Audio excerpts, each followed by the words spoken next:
Motion is a type of two-dimensional motion where a body moves along a circular path. For example, हमारे पास ये एक object है और ये इस सर्कुलर पाथ पर मूव कर रहा है, तो हम कहेंगे कि ये एक सर्कुल इसकी जो मोशन है ये सर्कुलर मोशन है। सर्कुलर मोशन के लिए चंद एक कंडीशंस का होना ज़रूरी है, जिसमें पहली कंडीशन है कि body must have initial velocity. तो बॉडी की पहले इनिशियल वेलोसिटी होनी चाहिए, यानी जब जब जब बॉडी अपनी सर्कुलर मोशन स्टार्ट करे तो उसकी कोई इनिशियल वेलोसिटी होनी चाहिए जिसके साथ वो अपनी मोशन स्टार्ट ले। तो ये पहली कंडीशन है। दूसरा ये कि a force must act on it that is always perpendicular to the instantaneous velocity. ये जो वेलोसिटी है, अगर ये टेंजेंट जिस तरह से मैंने ड्रॉ की है, तो ये एक्चुअली इसकी टेंजेंशियल वेलोसिटी जो कि एक्चुअली इस पॉइंट पर इंस्टेंटेनियस वेलोसिटी के तौर पर हम ट्रीट कर रहे हैं, और एक फोर्स जो inside inside towards the centre of the circle होती है, ये जो फोर्स है ये फोर्स 90 डिग्री के एंगल के साथ होती है इस इंस्टेंटेनियस वेलोसिटी के साथ।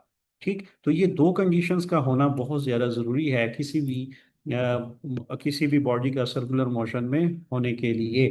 ठीक है, जैसे कि इस फिगर में आप देख सकते हैं कि फोर्स की डायरेक्शन टुवर्ड्स द सेंटर है, और ये जो कंपोनेंट आपको वेलोसिटी का नजर आ रहा है, या यहाँ पर या इस पॉइंट पर या इस पॉइंट पर, ये वो टेंजेंशियल वेलोसिटी है जिसके साथ ये फोर्स 90 डिग्री एंगल के साथ है।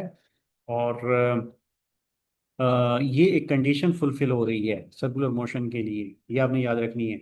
अब कितना ये फोर्स कितना काम करती है, कितना वर्क करती है इस सर्कुलर मोशन में, ये भी जानना हमारे लिए ज़रूरी है। तो देखें जी, जो वर्क डन की जो फार्मूला है वो है W = F.D। ठीक, और जब हम डॉट हटाते हैं तो ये बन जाता है W = F.D cos of theta.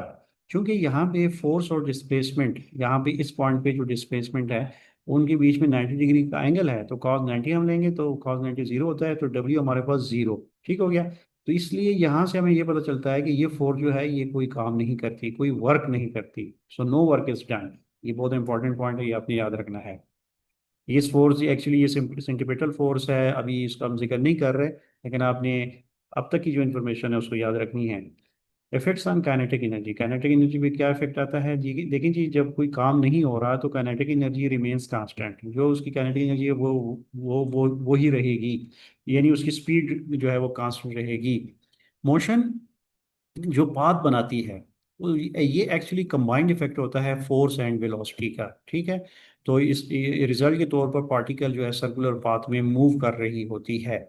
अब देखिए, ये जो सर्कुलर मोशन है ना, ये दो तरह के हो सकते हैं, यूनिफॉर्म सर्कुलर मोशन या non uniform circular motion. Uniform circular motion के लिए ये जरूरी है कि स्पीड जो है वो स्पीड इज कांस्टेंट, स्पीड को कांस्टेंट रहना है। Direction of velocity keeps changing, direction of velocity देखें, डायरेक्शन इस पॉइंट पे ये है, इस डायरेक्शन पे वेलोसिटी ये है, इस डायरेक्शन पर ये है, और इस डायरेक्शन पर ये है। तो यूनिफॉर्म सर्कुलर मोशन के लिए speed must be constant, direction of velocity keeps changing. Non uniform circular motion में स्पीड इज नॉट कांस्टेंट, ये पॉइंट याद रखें, और both magnitude and direction of velocity changes. ठीक है, तो ये types types of circular motions बहुत इंपॉर्टेंट है आपके लिए जानना, तो ये याद रखिएगा। अच्छा, पिछली स्लाइड में मैंने टेंजेंशियल वेलोसिटी का भी जिक्र किया, तो ये टेंजेंशियल वेलोसिटी और एंगुलर वेलोसिटी में फिर फर्क क्या है, ये भी जान लेते हैं। ठीक, यानी एंगुलर वेलोसिटी और टेंजेंशियल वेलोसिटी को फर्क जानने के पहले तो देख लेते हैं टेंजेंशियल वेलोसिटी की डेफिनेशन क्या है। Actually, it is a linear velocity of a particle moving along a circle. ठीक, always directed along the tangent to the circle. That is why it is called tangential velocity। देखें जी, ये tangent होती है, ये अगर इस पॉइंट पे मैं लेता हूँ तो यूं करके ये इस पॉइंट पे टेंजेंट है, अगर इस पॉइंट पे लेता हूँ तो यूं करके ये टेंजेंट है। कौन सी? टेंजेंशियल वेलोसिटी, वी की बात कर रहा हूँ।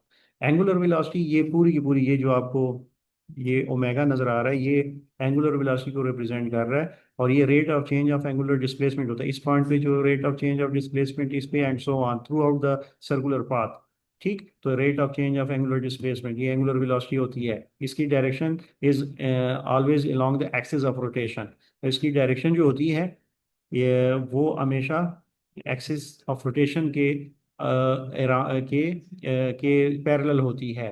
और इस सर्कल में एंगल ऑफ रोटेशन, इस सर्कुलर पाथ में एंगुलर एक्सिस ऑफ रोटेशन जो है वो इस डार्ट पे आउट ऑफ द पेज है। आउट ऑफ द पेज है, यानी अगर इस एक्सिस ऑफ रोटेशन को मैं राइट हैंड में पकड़ूं तो थंब जो है वो out of the page direction show कर रहा है, जो कि ओमेगा की एक्चुअली डायरेक्शन है। ठीक है। और जो finger sweep of fingers of the right hand है, वो सर्कुलर पाथ की डायरेक्शन शो कर रहा है। तो ये आपने फर्क जो है वो जानना है। रिलेशन बिटवीन देम, इनके बीच में क्या रिलेशन है टेंजेंशियल वेलोसिटी और एंगुलर वेलोसिटी के बीच में? तो देखें जी, if the radius of the circle is radius R, तो हम लिखते हैं v equals R omega. R इसमें हम कांस्टेंट रखते हैं। तो v जो है टेंजेंशियल वेलोसिटी है, ओमेगा एंगुलर वेलोसिटी है, तो ये इनका आपस में रिलेशन बनता है, जहाँ पे आर कांस्टेंट के तौर पर हम लेते हैं, क्योंकि रेडियस जो होता है वो सर्कल का कांस्टेंट होता है through out the circular path. इसका क्या मतलब हुआ? It means if tangential velocity is given you can find angular velocity, तो आप सिंपली ये फॉर्मूला इस्तेमाल करके एंगुलर वेलोसिटी फाइंड कर सकते हैं। और अगर आपके पास एंगुलर वेलोसिटी गिवन हो तो आप टेंजेंशियल वेलोसिटी फाइंड कर सकते हैं।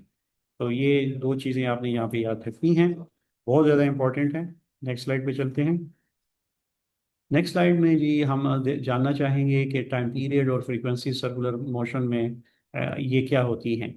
टाइम पीरियड का मतलब है, डेफिनेशन देख रहे हैं, time taken by the object to complete one revolution in circular motion. One revolution complete करने के लिए जो टाइम दरकार है उसको टाइम पीरियड कहते हैं।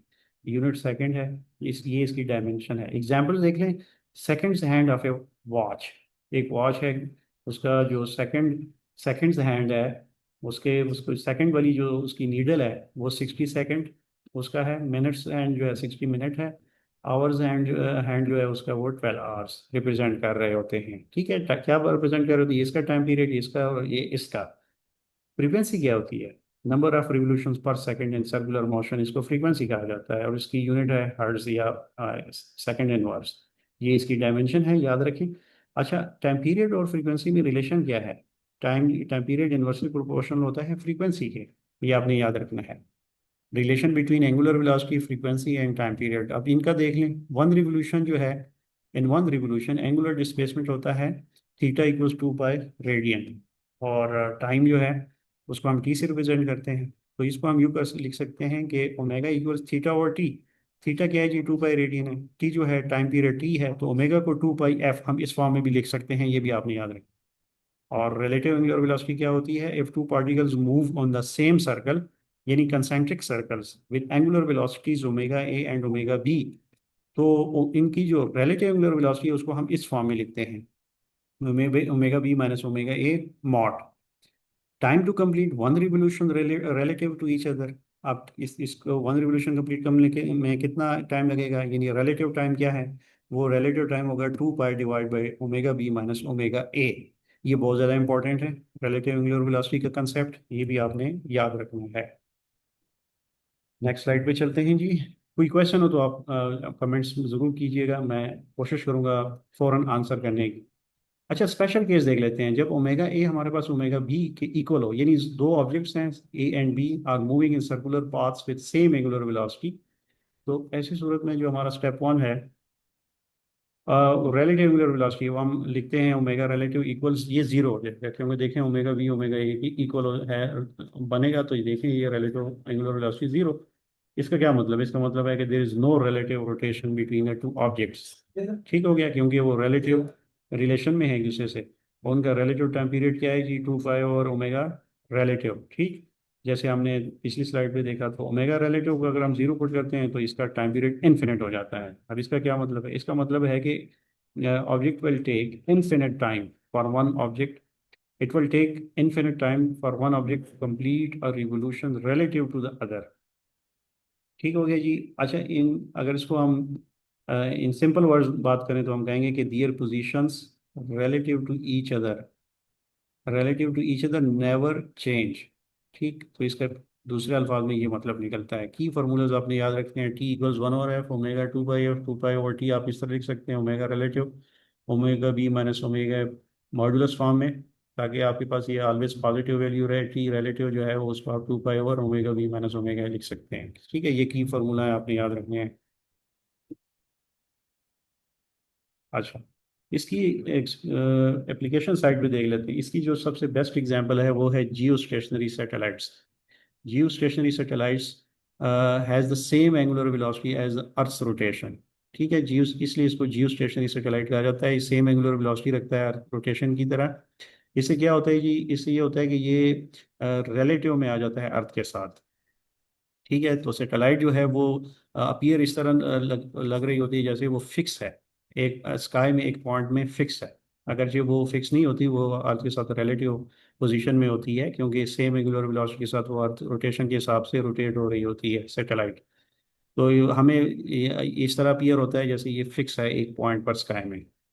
अच्छा, ये बड़ा अच्छा कंसेप्ट है।